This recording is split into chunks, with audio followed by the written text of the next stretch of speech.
اما بعد فاعوذ باللہ من الشیطان الرجیم براءۃ من اللہ ورسولہ الی الذین عاہدتم من المشرکین فسیحوا فی الارض اربعۃ اشہر واعلموا انکم غیر معجز اللہ وان اللہ مخزی الکافرین صدق اللہ العظیم۔ رب اشرح لی صدری ویسر لی امری واحلل عقدۃ من لسانی یفقہوا قولی۔ اللہم ربنا الہمنا رشدنا واعذنا من شرور انفسنا۔ اللہم ارنا الحق حقا وارزقنا اتباعہ وارنا الباطل باطلا وارزقنا اجتنابہ۔ اللہم طہر قلوبنا من النفاق واعمالنا من الرياء، آمین یا رب العالمین۔ اب ہم اللہ کے نام سے سورہ توبہ کا آغاز کر رہے ہیں۔ یہ سورہ مبارکہ تجزیے کے اعتبار سے قرآن حکیم کی مشکل ترین صورت ہے۔ اس میں کئی خطبات ہیں جو مختلف مواقع پر نازل ہوئے ہیں، اور چونکہ قرآن مجید میں یہ چیز محفوظ نہیں ہے کہ کون سا خطبہ کس وقت نازل ہوا، اس کے حوالے سے بڑی تحقیق کی ضرورت ہوتی ہے، اور جن لوگوں نے اتنی تکلیف گوارا نہیں کی ہے وہ بہت سے مغالطوں میں خود بھی مبتلا ہوئے ہیں اور دوسروں کو بھی مبتلا کیا ہے۔ بہرحال پہلی بات تو یہ سمجھیے کہ یہ سورہ مبارکہ دو بڑے بڑے حصوں پر مشتمل ہے۔ پہلا حصہ پہلے 5 رکوعوں پر مشتمل ہے اور دوسرا حصہ 11 رکوعوں پر مشتمل ہے۔ فلسفہ دین اور فلسفہ رسالت کے اعتبار سے ان دونوں حصوں کے مابین فرق یہ ہے کہ نبی اکرم صلی اللہ علیہ وسلم کی بعثت ہوئی تھی، براہ راست بعثت جن میں سے آپ خود تھے، یہ بعثت خصوصی ہے، بعثت خاصہ ہے کہ جو مشرکین عرب کی طرف ہے، بنی اسماعیل کی طرف ہے۔ ایک آپ کی بعثت عمومی ہے پوری نوع انسانی کی طرف۔ آپ دو بعثتوں کے ساتھ مبعوث فرمائے گئے۔ آپ کی جو بعثت خصوصی ہے الی اہل العرب، بنی اسماعیل، مشرکین عرب، چونکہ آپ انہی میں سے تھے اور انہی کی زبان میں آپ نے آخری اتمام حجت کر دیا، لہذا ان کے ضمن میں اللہ تعالیٰ کا جو قدیم قانون ہے رسولوں کے بارے میں کہ اگر کوئی قوم اس کی طرف رسول بھیجا جائے اور وہ اتمام حجت کر دے اور پھر بھی وہ قوم تسلیم نہ کرے تو اس قوم کو ہلاک کر دیا جاتا تھا، عذاب استیصال۔ تو اس قوم کے حق میں تو یہ آخری فیصلہ جو ہے اللہ تعالیٰ کا اسی قانون کے تحت نافذ ہوا۔ اس آخری فیصلے کا جو معاملہ ہے وہ ہے جو پہلے 5 رکوعوں میں آیا ہے۔ یہ حضور صلی اللہ علیہ وسلم کی بعثت خصوصی سے متعلق ہے، اہل عرب کی طرف۔ البتہ چونکہ آپ کی بعثت عمومی ہے پوری نوع انسانی کے لیے، آپ نے جزیرہ نما عرب میں دین کو غالب کر دیا، قائم کر دیا۔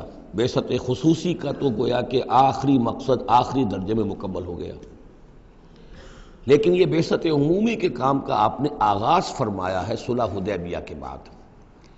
آپ نے 7 ہجری تک کوئی مبلغ، کوئی داعی کہیں باہر نہیں بھیجا، جب تک کہ جزیرہ نما عرب میں اس حد تک کامیابی نہیں ہو گئی کہ قریش نے آپ کو تسلیم کر لیا اور آپ کے ساتھ صلح کی، تو جس کو کہ اللہ تعالیٰ نے انا فتحنا لک فتحا مبینا قرار دیا ہے، اس وقت تک آپ نے اپنی پوری توجہ، آپ نے پورا وقت، اپنی ساری صلاحیتیں، اپنی قوتیں مرکوز رکھی ہیں جزیرہ نما عرب کے اندر۔ البتہ جب اس حد تک کام پورا ہو گیا سن 7 میں، سن 6 میں صلح حدیبیہ ہوئی ہے، تو اس کے بعد آپ نے نامہ بر بھیجے، اپنے خطوط بھیجے، قیصر کے نام بھیجا، کسریٰ کے نام بھیجا، مقوقس کے نام بھیجا، نجاشی بھی اب جو اس وقت تھا، وہ نجاشی جو ایمان لائے تھے فوت ہو چکے تھے، ان کی تو غائبانہ نماز جنازہ بھی حضور نے پڑھائی تھی۔ اب جو نجاشی تھے وہ مسلمان نہیں تھے، ان کے پاس بھی خط گیا۔ ان خطوط کے نتیجے میں سلطنت روما سے ایک ٹکراؤ شروع ہو گیا۔ غزوہ موتا ہوا اور اس کے بعد غزوہ تبوک۔ یہ جو 2 غزوات ہیں ان کا تعلق حضور کی بعثت عمومی سے ہے کہ اب بیرون ملک عرب آپ کی دعوت کا اور آپ کی اقامت دین کی جد و جہد کا دائرہ وسیع ہو رہا ہے۔ تو 11 رکوع اس سورہ مبارکہ کے اس سے بحث کر رہے ہیں، وہ غزوہ تبوک کے گرد ہیں۔ ان میں سے 4 رکوع وہ ہیں کہ جو غزوہ تبوک کے لیے ذہنی تیاری کے لیے، اور اس کے بعد کچھ آیات وہ ہیں کہ جو تبوک جاتے ہوئے اور تبوک سے واپسی پر نازل ہوئیں، اور کچھ حصہ وہ ہے جو تبوک سے واپس آ کر نازل ہوا۔ وہ تو ہے 11 رکوع جو چھٹے سے شروع ہو کر 16ویں تک جائیں گے مسلسل۔ البتہ پہلے 5 رکوع وہ ہیں کہ جن میں اندرون جزیرہ نما عرب، اندرون ملک آپ کی جو مشن تھا اس کی تکمیل کا جو آخری مرحلہ تھا اس کا اعلان ہو رہا ہے۔ اب یہ جو 5 رکوع ہیں ان میں بھی ایک عجیب تقسیم ہے۔ ان میں 2 رکوع وہ ہیں کہ جو سن 8 ہجری میں فتح مکہ سے قبل نازل ہوئے، ان میں تیار کیا گیا ہے مسلمانوں کو فتح مکہ کے لیے کہ وہ نکلیں، اور ساری رد و قدا ہو رہی ہے کچھ لوگوں کی طرف سے، کچھ منافقین کی طرف سے، کچھ سادہ دل مسلمانوں کی طرف سے، نیک دل مسلمانوں کی طرف سے، کچھ ایسے لوگوں کی طرف سے کہ جن کے وہاں رشتہ دار ہیں کہ اب اگر جنگ ہوگی اور جا کر ہم حملہ کریں گے مکے پر تو اس سے یہ ہے کہ ان رشتہ داروں کو بھی غضب پہنچے گا۔ کچھ ایسے مسلمان تھے جن کی فیملیز وہاں تھیں اور انہیں اندیشہ تھا کہ وہ کہیں جب یہ چکی پیسے گی تو کہیں گندم کے ساتھ گھن بھی نہ پیس جائے۔ تو ایک رد و قدا ہے جو ان 2 رکوعوں میں آپ کو ملے گی کہ جو نازل ہوئے ہیں سن 8 میں فتح مکہ سے قبل، اور 3 رکوع وہ ہیں کہ جو نازل ہوئے ہیں سن 9 میں ذی قعدہ کے بعد۔ اور یہ جب کہ فتح مکہ ہو چکا، اس سال حضور نے حج نہیں کیا، پھر اگلے سال آپ نے بھی دوبارہ حج نہیں کیا، لیکن آپ نے ایک قافلہ بھیج دیا تھا کہ وہ جائے، اور اس کے امیر کی حیثیت سے حضرت ابوبکر صدیق رضی اللہ تعالیٰ عنہ تھے امیر الحج۔ لیکن جب وہ قافلہ روانہ ہو چکا تھا ذی قعدہ سن 9 میں، تو پھر وہ آیات نازل ہوئیں کہ جو 3 رکوعوں پر مشتمل ہیں، جن میں آخری اعلان کیا گیا ہے کہ اب آئندہ یہاں کوئی عرب، کوئی مشرک حج کے لیے نہیں آئے گا۔ سن 9 کا حج وہ مشترک تھا، اس میں اہل ایمان بھی تھے اور اہل شرک بھی تھے، مشرکین مکہ بھی تھے، ان کو بھی اجازت تھی۔ اور وہاں اعلان کیا گیا کہ آئندہ مشرکین کے ساتھ اللہ کا کوئی معاہدہ نہیں ہے، اور ایک مہلت دی جا رہی ہے اتنے وقت معین کی، اس کے اندر اندر یا تو وہ اسلام لے آئیں اور یا ان کا قتل عام ہو جائے گا۔ یہ سخت ترین آیات ہے قرآن مجید کی کہ جو اس حصے میں نازل ہوئی ہیں، لیکن اس کا فلسفہ سمجھ لیجئے، یہ قائم مقام ہے اس عذاب استیصال کے جو عذاب قوم نوح پر آیا، قوم ہود پر آیا، قوم صالح پر آیا، قوم شعیب پر آیا، سدوم اور عمورہ کی بستیوں پر آیا، آل فرعون پر آیا۔ وہ اب مشرکین عرب پر اس لیے آنا ضروری تھا کہ ان کی طرف حضور بھیجے گئے، انہی کی زبان میں کتاب اتار دی گئی، ان پہ اتمام حجت ہو گیا، حق مبرہن ہو گیا۔ اب اگر وہ ایمان نہیں لا رہے ہیں تو عذاب استیصال کے مستحق ہو چکے ہیں۔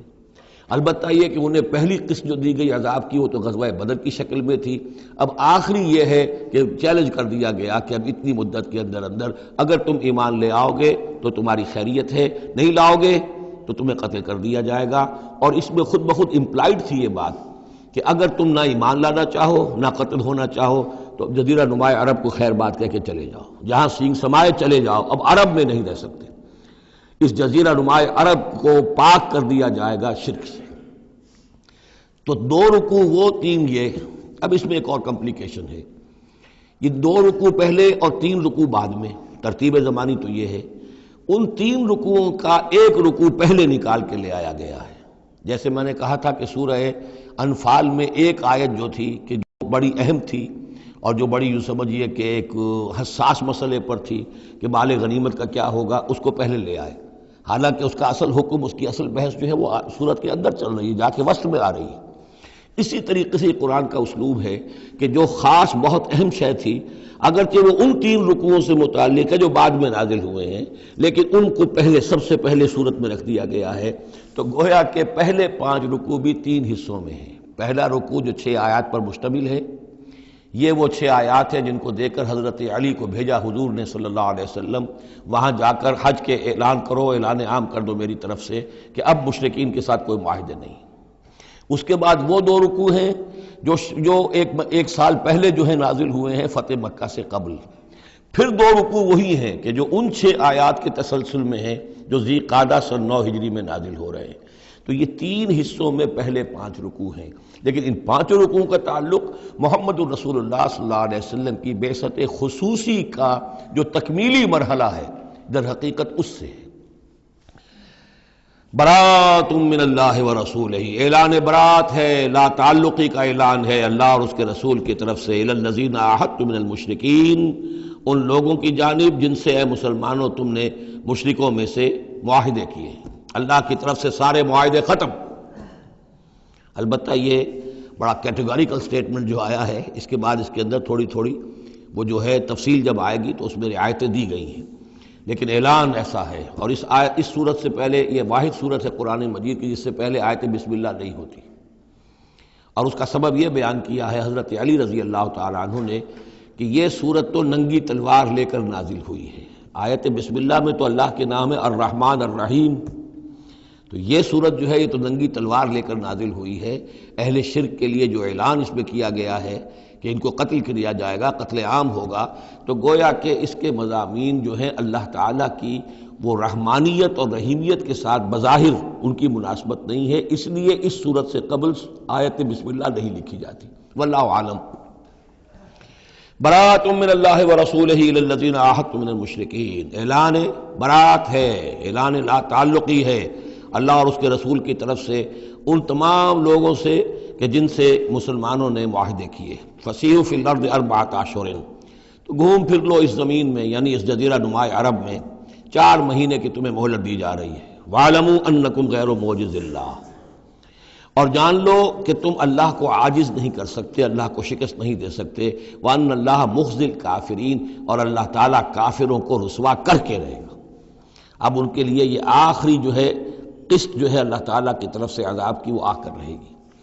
یہ جو کیٹیگوریکل سٹیٹمنٹ آیا ہے یہ ان معاہدوں کے ضمن میں تھا کہ جن میں کوئی میعاد معین نہیں تھی، غیر میعادی معاہدے۔ عام معاہدہ ہے دوستی کا، نو وار پیکٹ ہے، اس کے لیے کوئی ٹائم لمٹ نہیں ہے۔ ان کے لیے تو کھلم کھلا کہہ دیا کہ ٹھیک ہے 4 مہینے کی ہم مہلت دے رہے ہیں، اس کے بعد ہمارا کوئی معاہدہ نہیں۔ اور یہ بالکل معقول بات ہے، اس لیے کہ ایک ہی دن میں نہیں کیا ہے۔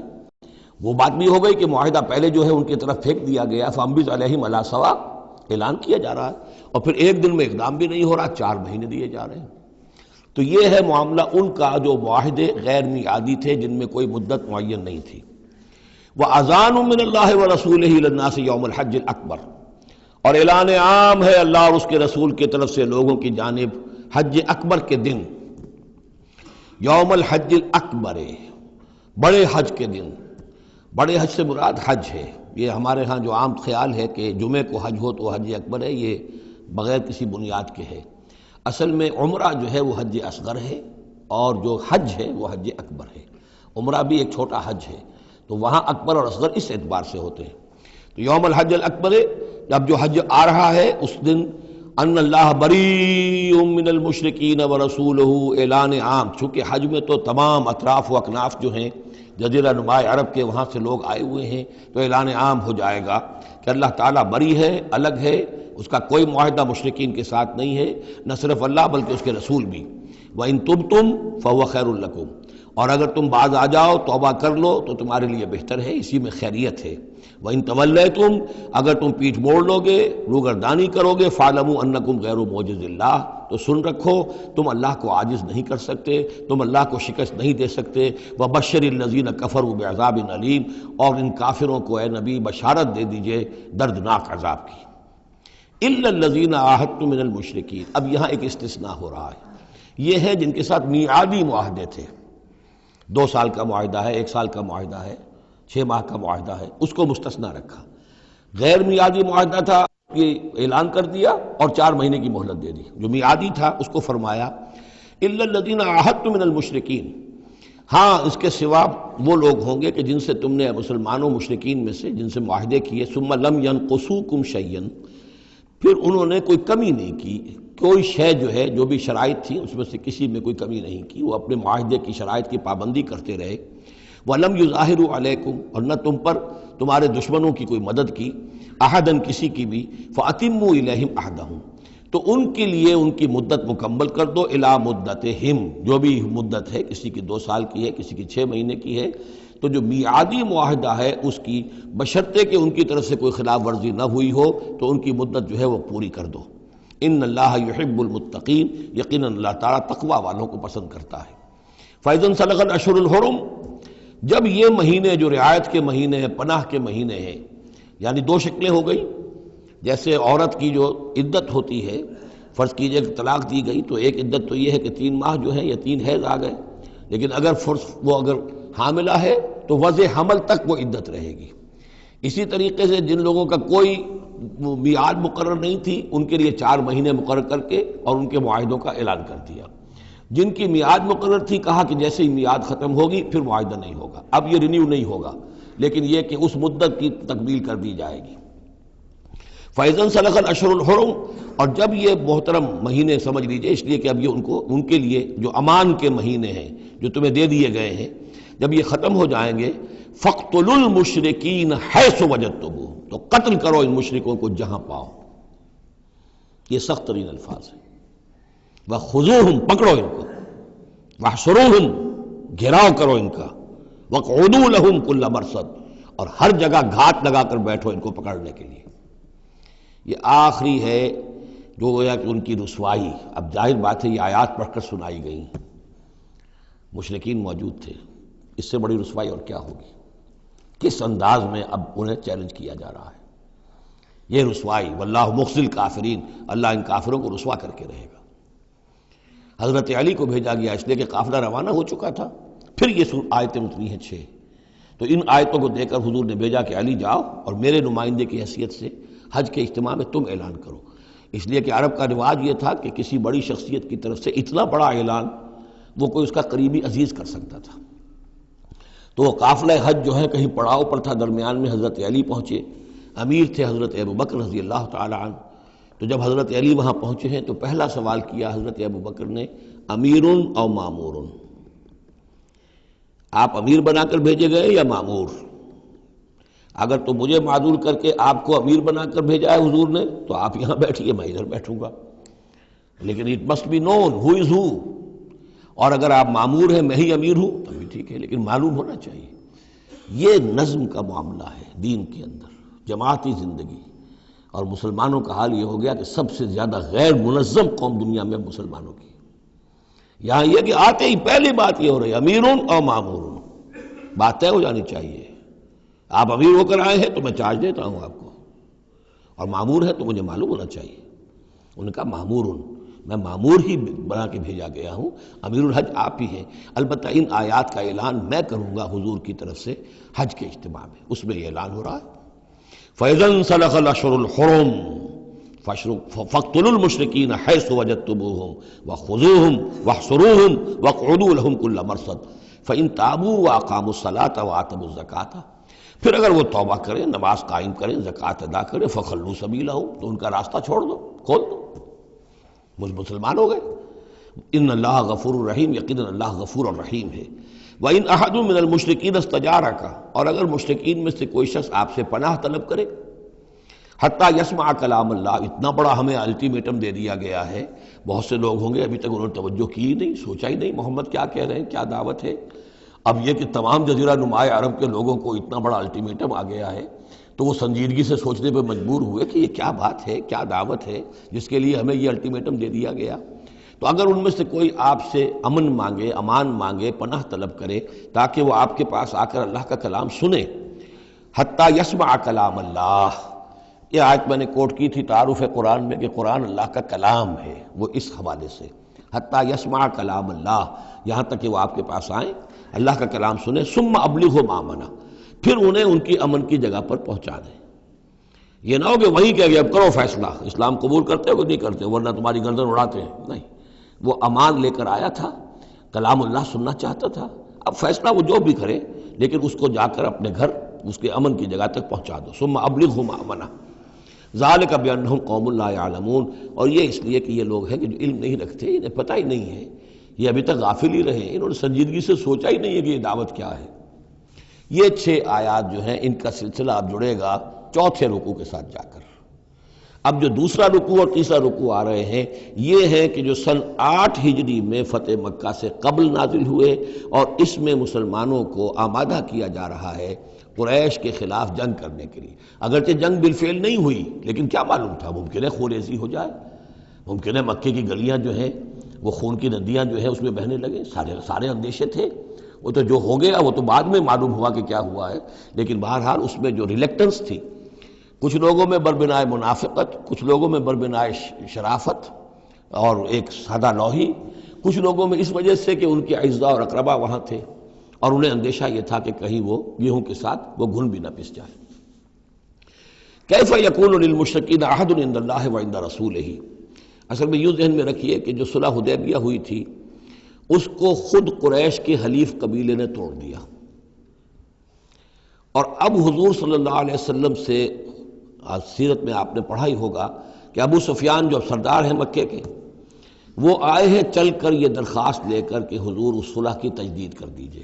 حضور نے تجدید نہیں کی، سفارشیں بھی کروائیں انہوں نے جو بھی کروا سکتے تھے، حضرت علی سے کوشش کی، اپنی بیٹی حضرت ام حبیبہ رضی اللہ تعالی عنہا وہ حضور کی زوجہ محترمہ تھی، وہاں گئے، انہوں نے بھی مطلب یہ کہ کوئی حوصلہ نہ دیا، بلکہ وہاں تو واقعی اور ہو گیا کہ وہ گئے اپنی بیٹی کے ہاں، حضور کا بستر بچھا ہوا تھا، بیٹھنے لگے تو ام حبیبہ رضی اللہ تعالی عنہا نے فرمایا کہ ابا جان ذرا ٹھہریے، وہ ٹھٹک کر کھڑے رہ گئے تو بستر طے کر دیا، اب بیٹھ جائیے۔ اب یہ سردار قریش، انہوں نے کہا کہ یہ بستر میرے لائق نہیں تھا یا میں اس بستر کے لائق نہیں تھا۔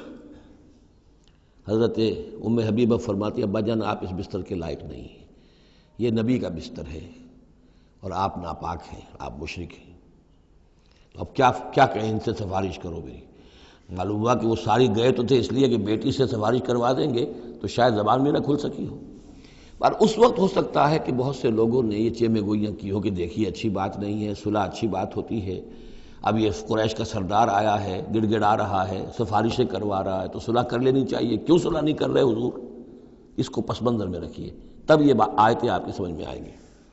کیف یکون للمشرکین عہد عند اللہ، کیسے ہو سکتا ہے مشرکین کے لیے کوئی عہد اللہ کے نزدیک، وعند رسولہ اور اس کے رسول کے نزدیک، الا الذین عاہدتم من المسجد الحرام، سوائے ان کے کہ جن کے ساتھ تم نے معاہدہ کیا تھا مسجد حرام کے پاس، صلح حدیبیہ، فما استقاموا لکم فاستقیموا لہم، تو جب تک وہ اس پر قائم رہے، سیدھے رہے تمہارے لیے، تم بھی قائم رہو، سیدھے رہو۔ ان اللہ یحب المتقین، لیکن اللہ تعالیٰ متقیوں کو پسند کرتا ہے، یعنی جب تک انہوں نے نہیں توڑا تھا معاہدہ ہم نے بھی پیروی کی، ہم نے اس کی پوری پابندی کی، لیکن یہ کہ اب جب کہ ان کی طرف سے یہ توڑا جا چکا ہے تو اب کوئی دباؤ نہیں ہے، کوئی اخلاقی اصول نہیں ہے کہ لازماً معاہدے کی تجدید کی جائے، اب صورتحال کو دیکھنا ہے۔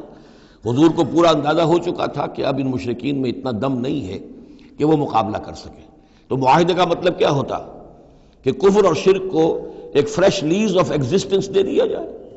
10 سال کے لیے اگر معاہدہ کریں، 10 سال کے لیے کفر جو ہے ڈنکا بجائے گا مصر کے اندر، فائدہ کیا ہوگا اس حرم کے اندر اور مکے کے اندر، تو حضور کو پورا اندازہ تھا، اس لیے آپ نے تجدید نہیں کی۔ کیف وَإِن يَظْهَرُوا عَلَيْكُمْ، کیسے جبکہ اگر وہ تم پر کہیں قابو پا لیں، غالب آ جائیں، لا يرقبوا منکم الا ولا ذمہ، تو ہرگز لحاظ نہیں کریں گے نہ تمہاری قرابت کا نہ عہد کا، ان کے ہاں تو نہ قرابت کے کوئی معنی ہے نہ معاہدے کے کوئی معنی ہے، معاہدہ جب بھی چاہا توڑ دیا، قرابت داری کے خلاف کیا۔ یرضونکم بافواہہم، جو آئے ہیں صلح کی تجدید کرنے کے لیے اور چاپلوسی کر رہے ہیں، وہ چاہتے ہیں کہ تمہیں راضی کر لیں اپنے منہ سے، وتابا قلوبہم، اب بھی ان کے دل انکاری ہیں، دل اب بھی نہیں مان رہے، واکثرہم فاسقون، اور ان کی اکثریت فاسقین پر مشتمل ہے۔ اشتروا بآیات اللہ ثمنا قلیلا، یہ وہی لوگ ہیں جنہوں نے اللہ کی آیات کو فروخت کیا ہے حقیر سی قیمت کے عوض، اپنی چودراہٹیں، اپنی سیادتیں، حق کو پہچاننے کے باوجود محمد رسول اللہ 13 برس تک ان کے ہاں 12 برس تک دعوت دیتے رہے، انہوں نے قرآن مجید کو رد کیا، فصدوا عن سبیلہ، لوگوں کو روکتے رہے، خود بھی رکے رہے اللہ کے راستے سے، انہم ساء ما کانوا یعملون، بہت ہی برا ہے ان کا عمل جو رہا ہے۔ لا یرقبون فی مومن الا ولا ذمہ، دوبارہ یہ کسی مومن کے حق میں نہ قرابت کا کوئی لحاظ کرتے ہیں نہ کسی عہد اور معاہدے کا کرتے ہیں، وَأُولَٰئِکَ هُمُ الْمُعْتَدُونَ، اور حقیقت میں یہی لوگ ہیں جو حد سے زیادہ تجاوز کرنے والے ہیں۔ فَإِن تَابُوا وَأَقَامُوا الصَّلَاةَ وَآتَوُا الزَّكَاةَ، پھر بھی اللہ نے راستہ کھلا رکھا ہوا ہے، اب بھی کھلی بات ہے کہ اگر وہ توبہ کریں اور نماز قائم کریں اور زکوٰۃ دیں، فَإِخْوَانُكُمْ فِي الدِّينِ، تو وہ تمہارے دینی بھائی ہیں۔ وَنُفَصِّلُ الْآيَاتِ لِقَوْمٍ يَعْلَمُونَ، اور ہم اپنی آیات کی تفصیل بیان کر رہے ہیں ان لوگوں کے لیے جو علم رکھتے ہیں، جو علم حاصل کرنا چاہیں۔ وَإِن نَكَثُوا أَيْمَانَهُمْ مِن بَعْدِ عَهْدِهِمْ، اور اگر انہوں نے توڑ دیا ہے اپنی اس قسم کو اور معاہدے کو اس کے باندھنے کے بعد، وَطَعَنُوا فِي دِينِكُمْ، اور جبکہ وہ انہوں نے عیب لگایا ہے تمہارے دین کے معاملے میں، فَقَاتِلُوا أَئِمَّةَ الْكُفْرِ، تو اب جنگ کرو ان کفر کے اماموں سے۔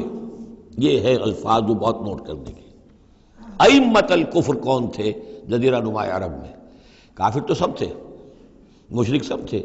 ائمۃ الکفر، ائمۃ الشرک، یہ قریش تھے، متولی کعبے کے، بتوں کے مجاور۔ یہ سارا مرکز جو ہے شرک کا جو بنایا، اللہ کے گھر کو توحید کا مرکز تھا اسے شرک کا اڈا بنا دیا۔ یہ ہے امام۔ جب تک ان کو شکست نہ دی جائے تو ظاہر بات ہے کہ جزیرہ نما عرب پر دین کے غلبے کا تصور نہیں ہے۔ چاہے وہاں کوئی فارمل حکومت نہیں تھی، کوئی سلطنت نہیں تھی، کوئی ریاست نہیں تھی، کوئی جو ہے فارمل دارالخلافہ نہیں تھا، لیکن معنوی اعتبار سے یہ ام القریٰ، یہ مرکزی بستی ہے، یہ ہے اس پورے جزیرہ نما عرب کا صدر مقام ایک اعتبار سے۔ اور یہاں کے جو لوگ ہیں ائمۃ الکفر، ان کے ساتھ جنگ کرو۔ فقاتلوا ائمۃ الکفر، تو قتال کرو ان کفر کے اماموں سے۔ انہم لا ایمان لہم، ان کی کسی قسم کا کوئی پاس نہیں، ان کی کوئی قسمیں نہیں ہیں، کوئی اعتبار نہیں۔ لعلہم ینتہون، شاید کہ وہ باز آ جائیں، یعنی سختی سے شاید باز آ جائیں۔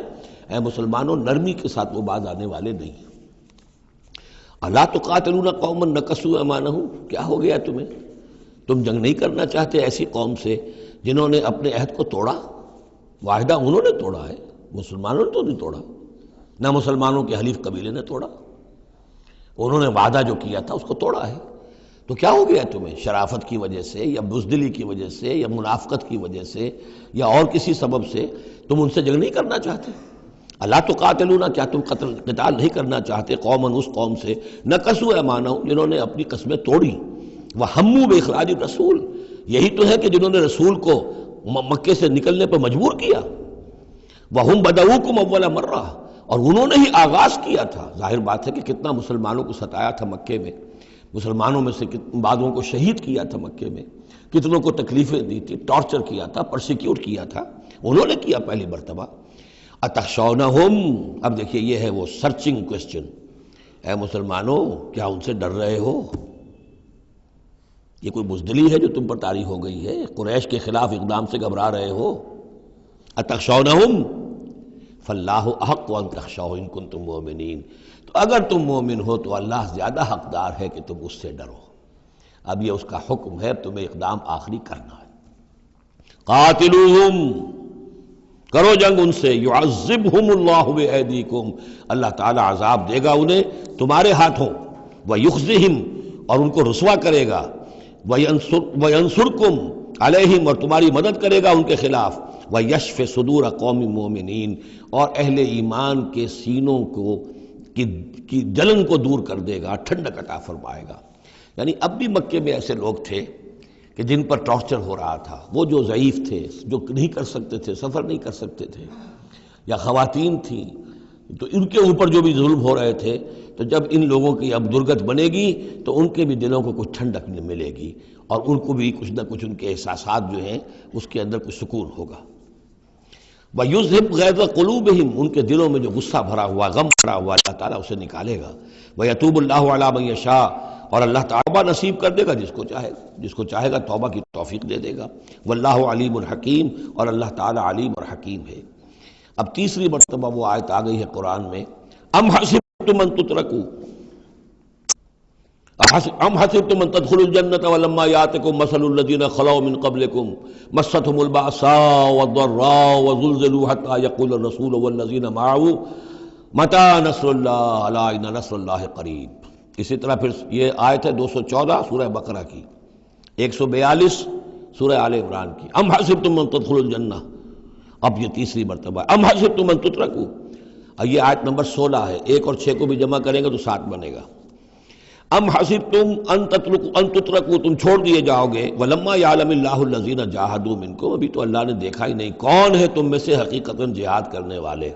دوسری قوموں کے خلاف جہاد کرنا اور تھا، اب اپنی قوم کے خلاف جہاد کرنے کے لیے جانا، ظاہر بات ہے کہ اس کے اندر ایک اور اضافی امتحان ہے جو اللہ تمہارا لے لینا چاہتا ہے۔ وَلَمْ يَتَّخِذُوا مِن دُونِ اللَّهِ وَلَا رَسُولِهِ وَلَا الْمُؤْمِنِينَ وَلِيًّا، اور دیکھ لینا چاہتا ہے اللہ کہ کون ہیں وہ لوگ کہ جو اللہ کے سوا اور اس کے رسول کے سوا اور اہل ایمان کے سوا کسی کے ساتھ دلی تعلق، دلی محبت اور دلی رازداری کا کوئی تعلق نہیں رکھتے۔ یہ رشتے جب تک کٹیں گے نہیں ایمان کی تلوار سے، اس وقت تک تمہارا خلوص جو ہے اللہ کے ساتھ اور دین کے ساتھ وہ کیسے ثابت ہوگا؟ واللہ خبیر بما تعملون، اور جو کچھ تم کر رہے ہو اللہ اس سے باخبر ہے۔ ما کان للمشرکین ان یعمروا مساجد اللہ، ان مشرکوں کا تو یہ حق نہیں ہے کہ وہ آباد کریں اللہ کے گھروں کو۔ یہ مسجد ہے، اللہ کا گھر ہے، یہ بیت اللہ ہے، یہ مشرکین اس کے متولی بنے بیٹھے ہیں، ان کا کوئی حق نہیں ہے۔ یہ توحید کا مرکز ہے بیت اللہ۔ ما کان للمشرکین، نہیں ان کا یہ حق، ان یعمروا مساجد اللہ، یہ متولی بنے بیٹھے ہوئے ہیں اس کے، شاہدین علی انفسہم بالکفر، اپنے اوپر کفر کی گواہی دیتے ہوئے، یعنی اعلانیہ کافر ہیں، مشرک ہیں، اور پھر اس بیت اللہ کے متولی بنے ہوئے۔ اولئک حبطت اعمالہم، ان کے سارے اعمال حبط ہو گئے، یعنی حاجیوں کی خدمت کر دی، پانی پلا دیا، یہ کر دیا، وہ کر دیا، ان کی کوئی حیثیت اللہ کی نگاہ میں نہیں ہے۔ ان کے جو شرک ہے اور کفر ہے اس نے ان کے تمام اعمال حبط کر دیے۔ وفی النار ہم خالدون، اور آگ ہی میں وہ رہیں گے ہمیشہ ہمیشہ۔ انما یعمر مساجد اللہ من آمن باللہ والیوم الآخر، مسجدیں اللہ کی مسجدوں کو آباد کرنا تو ان کا حق ہے جو ایمان لائے اللہ پر اور یوم آخر پر، واقام الصلاۃ، اور نماز قائم کریں، وآت الزکوٰۃ، اور زکوٰۃ ادا کریں، ولم یخش الا اللہ، اور نہ ڈرے کسی سے سوائے اللہ کی۔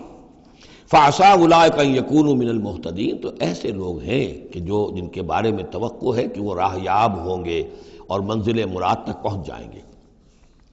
اجعلتم سقایۃ الحاج وعمارۃ المسجد الحرام کمن آمن باللہ والیوم الآخر، کیا تم نے حاجیوں کو پانی پلانا اور مسجد حرام کو آباد رکھنا اس کو برابر کر دیا ہے اس کے کہ جو شخص ایمان لایا اللہ پر اور یوم آخر پر، وجاہد فی سبیل اللہ، اللہ کی راہ میں جہاد کرے؟ یہ مشرکین مکہ، مشرکین قریش کیا کرتے ہیں؟ ان کا یہی کریڈٹ ان کا کیا ہے کہ جو ہے بیت اللہ کو آباد رکھا ہوا ہے، حاجی آ رہے ہیں تو ان کی خدمت کر رہے ہیں، انہیں دودھ پانی پلا رہے ہیں، تو بس یہ تو کیا یہ چیزیں برابر ہو گئیں ان کے کہ جو ایمان لائے اللہ پر اور یوم آخر پر اور جنہوں نے جہاد کیا اللہ کی راہ میں؟ لا یستوون عند اللہ، یہ دونوں برابر نہیں ہیں اللہ کے نزدیک۔ واللہ لا یہدی القوم الظالمین، اور اللہ ایسے ظالموں کو ہدایت نہیں دیتا۔ الذین آمنوا وہاجروا وجاہدوا فی سبیل اللہ باموالہم وانفسہم، وہ لوگ جو ایمان لائے، جنہوں نے ہجرت کی، پھر جہاد کیا اللہ کی راہ میں اپنے مالوں سے اور اپنی جانوں سے، اعظم درجۃ من عند اللہ، ان کا بہت بلند و بالا اور بہت عظیم رتبہ ہے اللہ کے نزدیک۔ واولئک هم الفائزون، اور حقیقت میں وہی ہیں کامیاب ہونے والے۔ یبشرہم ربہم برحمت منہ ورضوان، انہیں بشارت دیتا ہے ان کا رب اپنی رحمت، خاص اپنے خزانہ فضل سے رحمت کی، ورضوان، اور رضامندی کی، وجنات لہم فیہا نعیم مقیم، اور ان باغات کی کہ جن کے اندر بہت ہمیشہ رہنے والی نعمتیں ہوں گی، خالدین فیہا ابدا، جن میں وہ رہیں گے ہمیشہ ہمیش۔ ان اللہ عندہ اجر عظیم، یقیناً اللہ تعالیٰ ہی کے پاس بہت بڑا اجر ہے۔ یا ایھا الذین آمنوا لا تتخذوا آباءکم واخوانکم، اب چونکہ کچھ مسلمانوں کو جیسا کہ میں نے عرض کیا یہ ہوگا کہ آخر وہ ہمارے باپ ہیں، وہاں پہ بھائی ہیں، اب یہ جنگ ہوگی، چلیے ابھی تک امید تھی کہ وہ لوگ شاید ایمان لے آئیں تو ہمارے ساتھ ہو جائیں، ابھی تک وہ ایمان نہیں لائے ہیں، اب اگر ادھر سے چڑھائی ہوگی ہمیں جانا پڑے گا، اپنے ہاتھوں جو ہے وہ اپنے رشتہ داروں کو، اپنے بھائی بندوں کو قتل کرنا پڑے گا۔ یہ چیز جو رکاوٹ بن رہی تھی، تو ذرا اب اس کے اوپر ایک ضرب لگ رہی ہے ان دو آیتوں میں، اور قرآن مجید کی اہم ترین آیتوں میں سے اگلی آیت ہے جو آئے گی اس کے بعد، آیت نمبر 24۔ یا ایھا الذین آمنوا لا تتخذوا آباءکم واخوانکم اولیاء، اے اہل ایمان، اپنے باپوں اور بھائیوں کو اپنے ولی اور دوست اور حمایتی مت سمجھو، مت بناؤ۔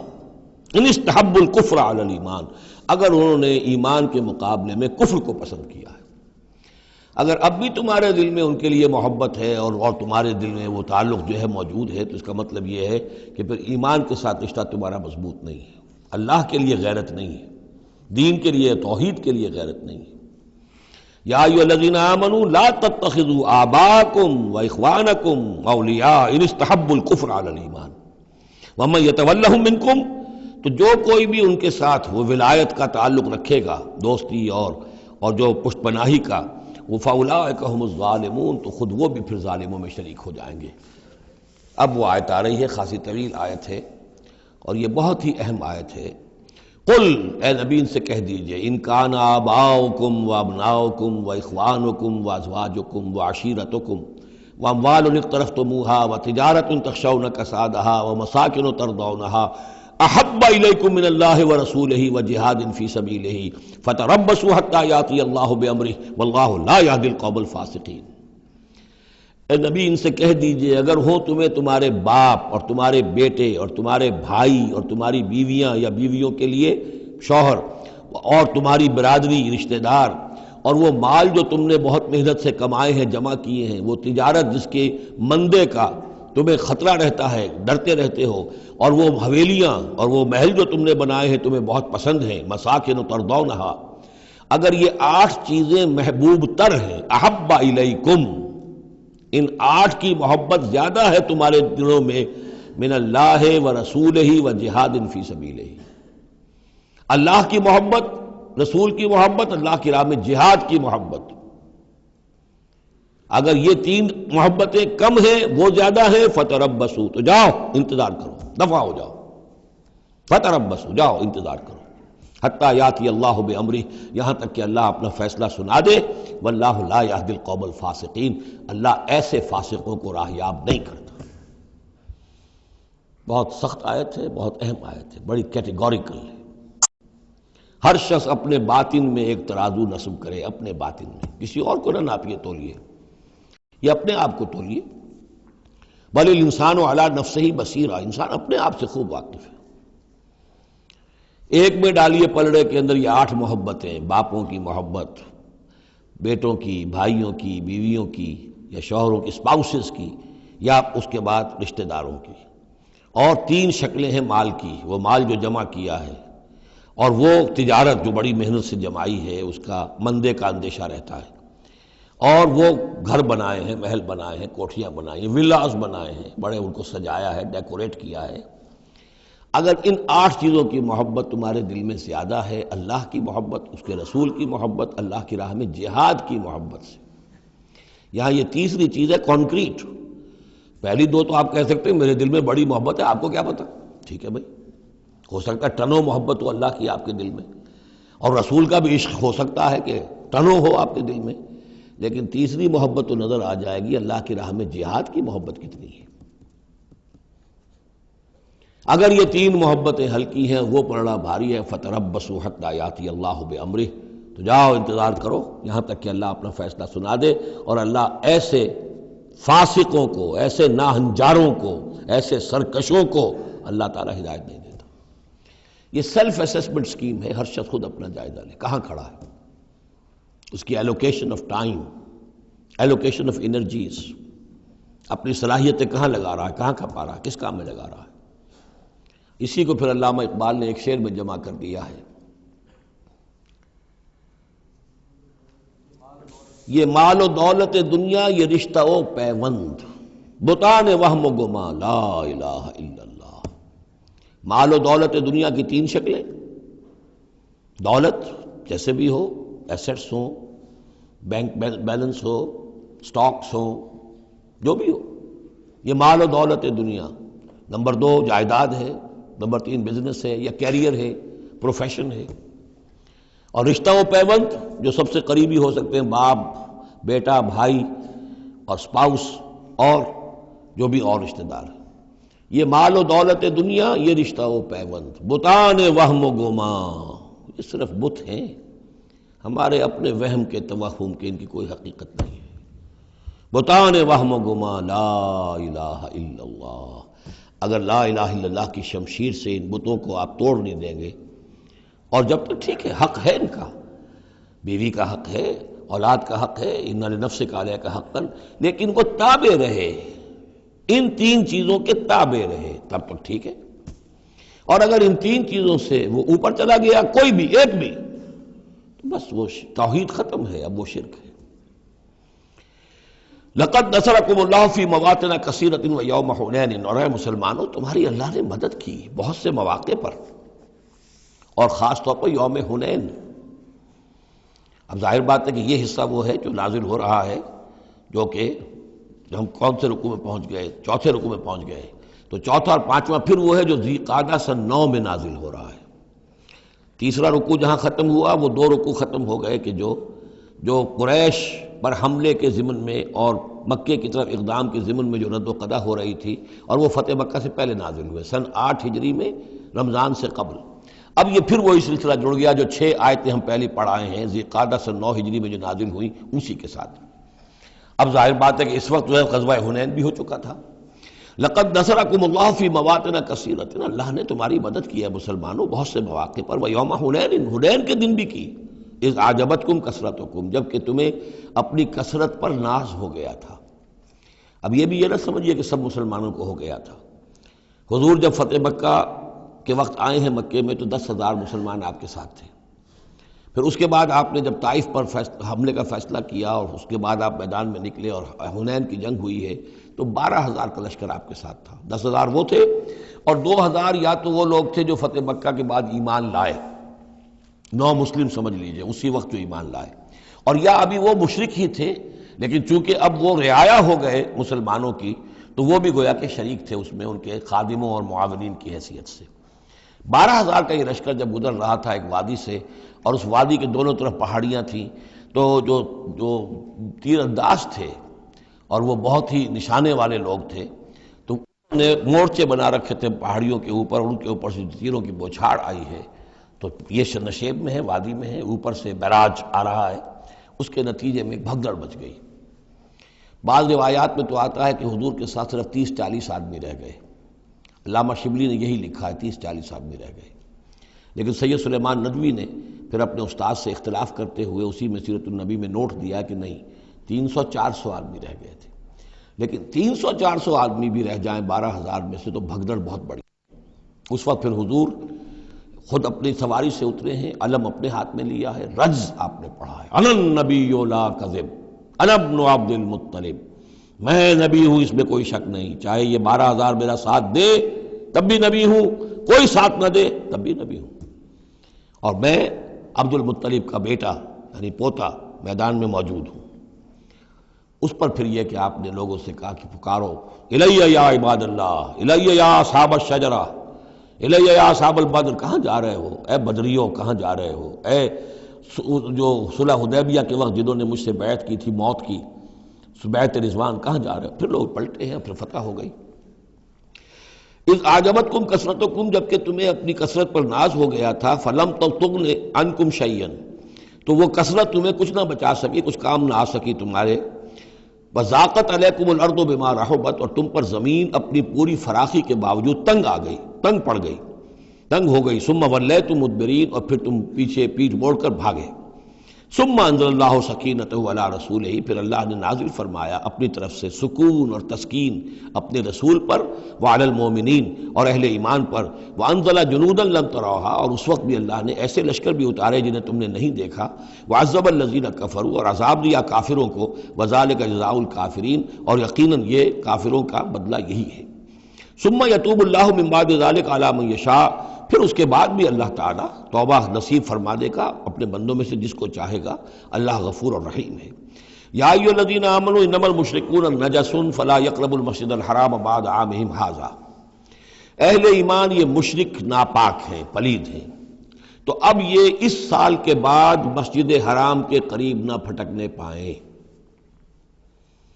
سن 9 کا حج جو ہے کھلا تھا مشرکین کے لیے بھی اور اہل ایمان بھی گئے. حضرت ابو بکر کی زیر امارت قافلہ حج مدینے سے گیا، حضور نہیں گئے. اسی میں اعلان یہ بھی کر دیا گیا اب آئندہ سال سے کوئی مشرک قریب نہیں آ سکے گا، نہ بیت اللہ کے، بیت الحرام کے، نہ حج کے لیے آ سکے گا. لا یقرب المسجد الحرام بعد عامہم ھذا، اس سال کے بعد اب وہ قریب نہ پھٹکے مسجد حرام کے. وَإِنْ خِفْتُمْ عَيْلَةً، اب اندازہ ہوا ہوگا کہ یہ تو آتے تھے لوگ تو ہماری آمدنی ہوتی تھی، حاجی آتے تھے، قربانیاں کرتے تھے، کچھ اور نظریں چڑھاتے تھے، چڑھاوے چڑھاتے تھے تو ہماری آمدنی ہوتی تھی. وَإِنْ خِفْتُمْ عَيْلَةً، اگر تمہیں فقر کا اندیشہ ہو، فَسَوْفَ يُغْنِيكُمُ اللَّهُ مِنْ فَضْلِهِ، تو ان قریب اللہ تعالیٰ تمہیں غنی کر دے گا اپنے فضل سے انشاء، اگر وہ چاہے گا. ان اللہ علیم الحکیم، یعنی اتنی آئیں گی غنیمتیں تمہارے پاس کہ تم سے سنبھالی نہیں جائیں گی. حضور کے انتقال کے بعد چند سال کے اندر اندر سلطنت فارس اور سلطنت روما اور وہاں سے جو سیلاب آیا ہے مال غنیمت کا، تو حضور نے تو یہی فرمایا تھا کہ اے مسلمانوں، اس دنیا سے جاتے ہوئے آپ نے فرمایا تھا کہ مجھے تم پر فقر کا اندیشہ نہیں ہے، مجھے تو اندیشہ اب یہ ہے کہ تم پر دولت کے انبار آ جائیں گے تمہارے قدموں میں، اور پھر تم اس دولت کی وجہ سے ایک دوسرے کی گردنیں مارو گے۔ ان اللہ علیم الحکیم قاتل الذین لا یؤمنون باللہ ولا بالیوم الآخر ولا یحرمون ما حرم اللہ ورسولہ ولا یدینون دین الحق من الذین اوتوا الکتاب حتی یعطوا الجزیۃ عن ید وہم صاغرون۔ یہ آیت بھی فلسفہ دین کے اعتبار سے بہت اہم ہے۔ جنگ کرو ان لوگوں سے جو نہ ایمان رکھتے ہیں اللہ پر نہ یوم آخر پر، جو حرام نہیں ٹھہراتے جس کو اللہ اور اس کے رسول نے حرام ٹھہرایا، اور نہ قبول کرتے ہیں دین حق کی تابع داری من الذین اوتوا الکتاب، ان لوگوں میں سے کہ جن کو کتاب دی گئی تھی، حتی یعطوا الجزیۃ عن ید وہم صاغرون، یہاں تک کہ وہ اپنے ہاتھ سے جزیہ پیش کریں اور چھوٹے ہو جائیں، نیچے رہیں، تابع ہو جائیں۔ یہ فرق ہے جو کیا گیا ہے۔ مشرکین عرب کے لیے تو کوئی آپشن نہیں تھا، یا ایمان لاؤ یا گردن مار دی جائے گی، اس لیے کہ ان میں سے تھے حضور صلی اللہ علیہ وسلم، ان پر اتمام حجت بدرجہ آخر ہو گیا۔ لیکن یہ کہ باقی لوگوں کے لیے، نصارہ اور یہود کے لیے بھی، اور اسی کے تابع بقیہ پوری نوع انسانی ہے، تمام انسان، پھر فارس کے لوگ تھے یا ہندوستان کے لوگ تھے یا اور تھے، ان سب کے لیے قانون یہی رہا ہے۔ کسی کے لیے یہ چیلنج نہیں ہے کہ تم یا ایمان لاؤ یا قتل کر دیے جاؤ گے، اس کے بعد کسی کے لیے نہیں۔ یہ خاص وقت تھا اس قوم کے لیے اس عذاب کا کہ جس قوم نے ایک رسول کی دعوت کو رد کیا تھا۔ اب اس کے بعد کوئی رسول ہے بھی نہیں، موجود نہیں ہے، بنفس نفیس تو موجود نہیں ہے، معنوی طور پر ہے، وہ واقعتاً جو ہے مادی طور پر تو نہیں ہے۔ اس حوالے سے بقیہ پوری نوع انسانی کا معاملہ کیا ہے؟ ان کے سامنے یہ ہے کہ قتال ان سے بھی کیا جائے گا، جنگ ان سے بھی کی جائے گی، یہاں تک کہ وہ تابع ہو جائیں، اللہ کے دین کی بالادستی کو قبول کر لیں، لیکن اس کے نیچے وہ یہودی رہیں، وہ مجوسی رہیں، وہ ہندو رہیں، وہ سکھ رہیں، وہ پارسی رہیں، وہ جو بھی چاہیں رہیں، انڈیویجول کو کسی کو اسلام لانے پہ مجبور نہیں کیا جائے گا، اور یہ نہیں ہوگا کہ گردن اڑا دی جائے گی یا اسلام لاؤ۔ وہ معاملہ تھا مشرکین عرب کے لیے۔ یہ جو زمین و آسمان کا فرق، اس کو اچھی طرح سمجھ لیجئے۔ یہی وجہ ہے کہ پھر جب دور صحابہ میں اور دور خلافت راشدہ میں فوجیں نکلی ہیں صحابہ کی، تو 3 آپشنز دیتے تھے وہ۔ ایمان لے آؤ، تم ہمارے برابر کے ہو جاؤ گے، تمہارے حقوق ہمارے حقوق برابر، ہم یہ بھی نہیں کہیں گے ہم سینئر ہیں تم جونیئر ہو، تمہارے حق کم ہو، برابر، بالکل برابر۔ اگر ایمان نہیں لاتے، تابع داری اختیار کرو، جزیہ دو، اور اسلامی ریاست کی بالادستی قبول کرو، پھر تم یہودی رہو، مجوسی رہو، عیسائی رہو، نصرانی رہو، جو چاہو رہو، ہندو رہو، بدھ مت کے رہو، جو چاہو رہو۔ اگر یہ بھی نہیں گوارا، گویا کہ تم باطل کے نظام کو قائم رکھنا چاہتے ہو، تو پھر تیسرا آلٹرنیٹو تلوار آئے گی میرے اور ہمارے تمہارے درمیان فیصلہ کرے گی، آ جاؤ میدان جنگ میں۔ 3 آپشنز ان کے لیے، مشرکین عرب کے لیے بھی 3 آپشن بن گئے تھے 2 ہی، یا ایمان لاؤ یا قتل کر دیے جاؤ گے۔ تیسرا آپشن یہ تھا کہ جزیرہ نما عرب چھوڑ کر جہاں چاہو بھاگ جاؤ، یہاں نہیں رہ سکتے ہو، لیکن یہ اس میں امپلائڈ تھا نہیں، کلیئر نہیں تھا، اسپیلٹ آؤٹ نہیں تھا۔ لیکن ان کے لیے یہ دوسرا آپشن تھا، قاتل الذین لا یؤمنون باللہ، قتال کرو ان سے جو ایمان نہیں رکھتے اللہ پر نہ یوم آخر پر، ولا یحرمون ما حرم اللہ ورسولہ، نہ حرام ٹھہراتے ہیں اور سمجھتے ہیں ان چیزوں کو جو اللہ اور اس کے رسول نے حرام کی ہیں، ولا یدینون دین الحق، اور نہ دین حق کو قبول کرنے کے لیے اور اس کی تابع داری کرنے کے لیے تیار ہیں، من الذین اوتوا الکتاب، اہل کتاب میں سے، ان سے بھی جنگ کرو، حتی یعطوا الجزیۃ عن ید، یہاں تک کہ وہ دیں جزیہ ہاتھ سے، وہم صاغرون، اور چھوٹے ہو کر رہے، اسلام کی بالادستی قبول کریں۔ وقالت الیہود عزیر ابن اللہ، اور یہودیوں نے یہ اعتقاد گھڑ لیا تھا کہ عزیر اللہ کے بیٹے ہیں۔ وقالت النصارى المسیح ابن اللہ، اور نصارہ نے یہ عقیدہ گھڑ لیا کہ مسیح اللہ کے بیٹے ہیں۔ ذالک قولہم بافواہہم، یہ ان کے منہ سے باتیں ہیں جو نکلی ہیں، ان کی کوئی حقیقت نہیں ہے۔ یضاہئون قول الذین کفروا من قبل، یہ ریس کر رہے ہیں، نقل کر رہے ہیں ان لوگوں کی باتوں کی کہ جو ان سے پہلے جنہوں نے کفر کیا تھا۔ یہ میں اشارہ کر چکا تھا کہ متھرائزم یہ ایک مذہب تھا پرانا، اور خاص طور پر مصر اس کا بہت بڑا مرکز تھا۔ تو جب یہ سینٹ پال نے جب تبلیغ شروع کی ہے عیسائیت کی، اور وہ وہاں سے پھر بات جو ہے آگے بڑھی ہے، اور جینٹائلز کے اندر بھی تبلیغ اس نے شروع کی، تو اس نے پھر اپنے مذہب میں ایسے اعتقادات شامل کر لیے کہ یہ جو دوسرے مذہب کے لوگ ہیں وہ آسانی سے ہمارے اس مذہب میں عیسائیت میں آ جائیں۔ تو جو تثلیث مصر میں پہلے سے موجود تھی اسی تثلیث کے نام بدل دیے۔ مصر میں تثلیث تھی God the father, Horus the son of God, and Isis the God mother. تو اللہ خدا اور ایک خدا کی ماں وہ جو آئسس دیوی یعنی اور خدا کا بیٹا، تو اللہ اور عیسیٰ اور مریم، یہ پہلی تثلیث تھی ابتدائی کی جو بنی ہے۔ God the father, Horus the son of God and Isis the God mother. تو انہوں نے ان کی نقالی کی ہے، اس نقالی میں انہوں نے یہ تثلیث ایجاد کر دی ہے۔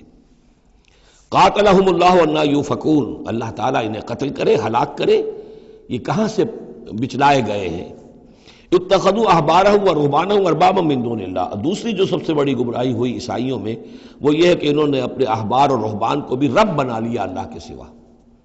اب یہ جو ہے اس پر اعتراض کیا تھا، اعتراض نہیں سوال کیا تھا حضرت عدی ابن حاتم نے، جو مشہور ہیں حاتم طائی، بہت بڑے جو سخی تھے، وہ تو خیر فوت ہو چکے تھے حضور کی بعثت سے قبل، اور وہ عیسائی تھے۔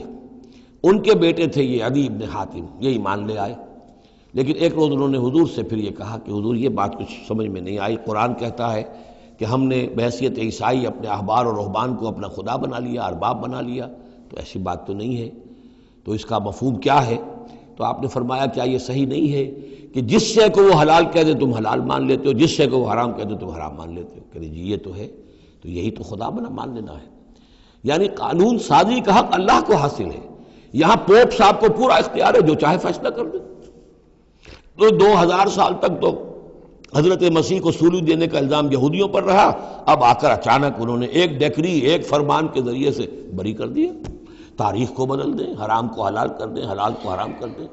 یہی ہمارے ہاں بھی ایک پوپ ہوتے ہیں، یہ جو ہمارے یہاں اسماعیلی ہیں، ان کا جو امام حاضر ہے وہ معصوم ہے، اور وہ جس چیز کو چاہے حلال کر دے، جس چیز کو چاہے حرام کر دے۔ انہوں نے بھی شریعت ساقط کی ہوئی ہے، اسماعیلیوں پر شریعت نہیں ہے۔ ایک اسماعیلی وہ ہے جو ہنزا وغیرہ میں رہتے ہیں، ان کے ہاں شریعت ہے، یہ پرانے اسماعیلی ہیں کہ جو باہر سے آ کر یہاں پر آباد ہوئے تھے۔ ایک یہ گجرات کے علاقے میں آ کر جب اسماعیلیوں نے اپنی تبلیغ کی ہے تو انہوں نے وہی کیا جو سینٹ پال نے کیا تھا، شریعت ساقط کر دی۔ اور جو ہندوؤں کا عقیدہ تھا اس کے اندر 9 اوتار تھے، 9 اوتار آ چکے ہیں دنیا میں اللہ کے، ان کا کہ حضرت علی 10ویں اوتار ہیں، دشم اوتار، وہ دشم اوتار ان کے عقیدے میں شامل ہو گیا، اور جو ان کا امام حاضر ہے اسے پورا اختیار حاصل ہے، شریعت کی جس چیز کو چاہے منسوخ کر دے، جو چیز چاہے حرام قرار دے دے، جو چیز چاہے حلال قرار دے دے، یہ ہے دین۔ تو اتخذوا احبارہم ورہبانہم، تو یہ تو گویا کہ خدا ہی بنا لیا، یہ اختیار تو خدا ہی ہے۔ اربابا من دون اللہ، انہوں نے اللہ کے سوا ان کو بھی رب بنا لیا ہے۔ والمسیح ابن مریم، اور مسیح ابن مریم کو تو پوجتے ہیں۔ وما امروا الا لیعبدوا الہا واحدا، انہیں نہیں حکم دیا گیا تھا مگر اس بات کا کہ وہ پوجیں صرف ایک الہ کو، لا الہ الا ہوا، نہیں ہے کوئی معبود اس کے سوا، سبحانہ عما یشرکون، وہ پاک ہے اس سے کہ جو شرک یہ کر رہے ہیں۔ یریدون ان یطفئوا نور اللہ بافواہہم، یہ چاہتے ہیں کہ اللہ کے نور کو بجھا دیں اپنے منہ کی پھونکوں سے۔ وَيَأْبَى اللَّهُ إِلَّا أَن يُتِمَّ نُورَهُ وَلَوْ كَرِهَ الْكَافِرُونَ، اور اللہ کو ہرگز منظور نہیں ہے مگر یہ کہ وہ اپنے نور کا اتمام فرما کر رہے، چاہے یہ کافروں کو کتنا ہی ناگوار ہو۔ هُوَ الَّذِي أَرْسَلَ رَسُولَهُ بِالْهُدَى وَدِينِ الْحَقِّ لِيُظْهِرَهُ عَلَى الدِّينِ كُلِّهِ، وہی تو ہے جس نے بھیجا ہے اپنے رسول کو صلی اللہ علیہ وسلم الہدا اور دین حق دے کر، تاکہ غالب کرے اسے کل کے کل دین پر، کل نظام زندگی پر، وَلَوْ كَرِهَ الْمُشْرِكُونَ، خواہ یہ مشرکوں کو کتنا ہی ناگوار ہو۔ کیونکہ یہاں آ کر حضور کے مشن کے آخری درجے میں تکمیل ہو رہی ہے، تو یہاں کلیئرلی اب اس کو انیشیٹ کر دیا گیا۔ وہ جو میں نے عرض کیا تھا کہ ایک ہے رسالت کا بنیادی مقصد، تبشیر ہے، انذار ہے، تذکیر ہے، دعوت ہے، تبلیغ ہے، وما نرسل المرسلین الا مبشرین ومنذرین، وہ بنیادی مقصد بھی حضور کی بعثت کا ہے۔ لیکن حضور کا ایک امتیازی مقصد ہے، تکمیل رسالت کا جو مظہر ہے وہ ہے کہ دین کو غالب کرنا بالفعل۔ یہ جوڑا جو 2 آیتوں کا ہے یہ بالکل اسی ترتیب کے ساتھ یہ جوڑا سورہ صف میں بھی آیا ہے۔ دوسری آیت تو جو کہ تو ہے، ایک شوشے کا فرق نہیں، هو الذی ارسل رسولہ بالہدی ودین الحق لیظہرہ علی الدین کلہ ولو کرہ المشرکون۔ اس پر تو 24 صفحے کا میرا ایک مقالہ ہے جو لکھا ہوا ہے، جو میری کتاب ہے نبی اکرم صلی اللہ علیہ وسلم کا مقصد بعثت، صرف اس ایک آیت پر 24 صفحے کا مقالہ ہے۔ اور میں مطمئن ہوں اللہ کا شکر ہے کہ اس آیت کا حق اللہ تعالیٰ نے میرے ذریعے سے پورا کروا دیا ہے۔ اس میں کسی اعتبار سے، اس لیے کہ لوگ اس میں سے اپنے لیے راستے نکالتے ہیں، چور دروازے، یہ تو جی اللہ غالب کرنے والا ہے، کوئی انسان غالب کرنے والے تھوڑا ہی ہیں، اور یہ ہے اور وہ ہے، اس لیے کہ جو آدمی کام چور ہے چاہتا ہے کسی طریقے سے کوئی راہ فرار ہو، بھاگنے کا کوئی راستہ مل جائے، لیکن آپ اگر اس کو پڑھیں گے تو معلوم ہوگا کوئی راستہ فرار کا نہیں ہے۔ ہر جو بھی ممکن ہو سکتی ہے نحوی اعتبار سے جو امکان ہو سب کو میں نے لے کر اور ثابت کر دیا ہے کہ اس میں کہیں فرار کا راستہ نہیں۔ البتہ پہلی آیت میں تھوڑا سا فرق ہے، وہ آیت جو ہے وہاں ہے یریدون لیطفئوا، یہاں ہے ان یطفئوا، بس اتنا فرق ہے۔ بے افواہہم یریدون لیطفئوا نور اللہ بے افواہہم، یریدون ان یطفئوا نور اللہ بے افواہہم، وہاں ہے واللہ متم نورہ ولو کرہ الکافرون، یہاں ہے ویابی اللہ الا یتم نورہ ولو کرہ الکافرون۔ یہ تو چاہتے ہیں کہ اپنے منہ کی پھونکوں سے، جس کو کہ پھر مولانا ظفر علی خان نے خوب اس کی تعبیر کی ہے، نور خدا ہے کفر کی حرکت پہ خندہ زن، پھونکوں سے یہ چراغ بجھایا نہ جائے گا۔ تو یہ جو چاہتے ہیں کہ اپنی منہ کی پھونکوں سے، اور اس میں ایک طرح کا طنز ہے، یہودی چونکہ سامنے آ کر مقابلہ نہیں کر رہے تھے تو یہ ایسے تھا کہ منہ کی پھونکوں سے بجھانا چاہ رہے ہیں، صرف سازشیں ہیں ان کی، اور جو بھی یہ کر رہے ہیں کبھی سامنے آ کر انہوں نے جنگ نہیں کی۔ یریدون ان یطفئوا نور اللہ بافواہہم واللہ متم ویابی اللہ الا یتم نورہ ولو کرہ الکافرون هو الذی ارسل رسولہ بالہدی ودین الحق لیظہرہ علی الدین کلہ ولو کرہ المشرکون یا ایھا الذین آمنوا ان کثیرا من الاحبار والرہبان لیأکلون اموال الناس بالباطل ویصدون عن سبیل اللہ والذین یکنزون الذہب والفضة ولا ينفقونها فی سبیل اللہ فبشرہم بعذاب علیم۔ یہ آیت بھی بہت اہم ہے، اس لیے کہ جو مسلمان امتوں کے اندر علماء اور احبار اور صوفیاء، یا آپ ایک لفظ استعمال کریں مذہبی پیشوا، جو بھی ایک طبقہ بن جاتا ہے، اگر ان میں دنیا کی محبت اور مال کی محبت آ جائے، ایک عام کاروباری آدمی ہے، دنیا کا کاروبار کرتا ہے، اب ظاہر بات ہے حلال ذریعے سے کما رہا ہے، اچھا کھائے اچھا پہنے، ٹھیک ہے، کوئی جائیداد بھی بناتا ہے، کوئی حرام کام نہیں ہے، اس کی اولاد کو منتقل ہو جائے گی، لیکن یہ کہ جو شخص دین کی خدمت میں لگا ہوا ہے، اب اسے فرض کیجئے کوئی ہدیہ دے رہا ہے، کوئی اس کو اگر فرض کیجئے تحفہ دے رہا ہے یا کسی طریقے سے، تو دین کے لیے دے رہا ہے۔ اگر یہ لوگ بھی اپنے پاس دولت جمع کریں، اگر یہ اپنی جائیدادیں بنائیں، تو یہ بدترین انسان ہے آسمان کی چھت کے نیچے کے۔ یہ سمجھ لیجیے اچھی بات، عام آدمی کے لیے قانون اور ہوگا۔